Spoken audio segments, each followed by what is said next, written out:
Hello, I'm Perry Smith with your SCV NewsBreak for Wednesday, September 3rd. A 71-year-old convicted sex offender from Valencia was sentenced to 12 years in state prison Wednesday for taking pictures of Santa Clarita Valley children without their consent.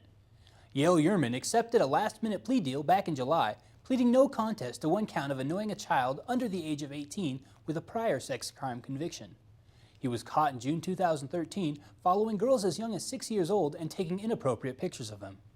Santa Clarita Valley Sheriff Station detectives were alerted to his activities by loss prevention officers at Target in Valencia. Deputies are investigating a case of theft and vandalism at a Newhall preschool. Staff at a preschool on Walnut Avenue arrived last Tuesday to find vandals had stolen several items and splattered paint inside and outside of classrooms. Thieves took off with items like hand puppets, a camera, an iPod charger, and games. They also left empty beer cans in the trash. Anyone with information about the overnight vandalism that happened sometime between Monday, August 25th and Tuesday, August 26th, is urged to contact Crime Prevention Unit Newhall Zone Leader Deputy Dan Teese at 661-255-1121. A Santa Clarita Valley veteran is set to receive a Quilt of Valor Thursday for his service. U.S. Army Vietnam veteran Terry Baird was nominated through the Quilts of Valor Foundation by staff at Parkway Motor Cars where he works.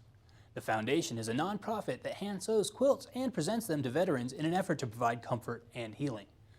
Baird has served as the senior shuttle coordinator at Parkway Infinity in Valencia for the last 10 years.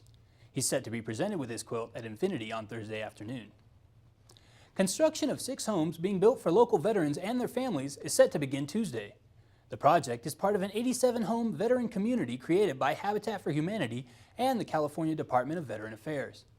When it's complete, the neighborhood, near Centerpoint Parkway in Santa Clarita, will provide safe housing for low-income local veterans.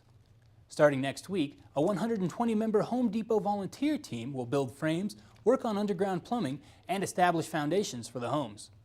The homes are expected to be complete in early 2015. Officer Eric Priessman of the California Highway Patrol's Newhall office generally begins his shift with coffee and a 5 a.m. briefing. After discussing concerns such as traffic hazards, road conditions, and Amber Alerts, he and his fellow officers hit the road. The Santa Clarita Valley's office for the CHP patrols our roads around the clock to help ensure safety, and that involves catching speeders, distracted drivers, and going after people trying to run from the long arm of the law when necessary. While putting about 150 miles a day on the wheels of his patrol SUV, Priessman talked to KHTS and SCVTV about a typical day. Even the most boring day on the department, I may not know it, but I know that I made a change, hopefully for the positive, to at least one person that day. If I stop somebody for speeding and I wrote them a citation, they may not be very happy with the highway patrol, but I could have potentially saved their life by getting them to slow down.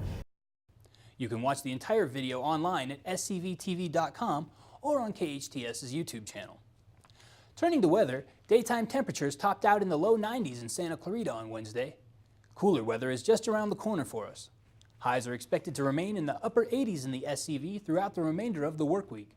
And then the weekend is shaping up to be another hot one, with temperatures likely to reach into the mid-90s. That's all for now. For more Santa Clarita news, log on to hometownstation.com or scvnews.com. Thank you for watching.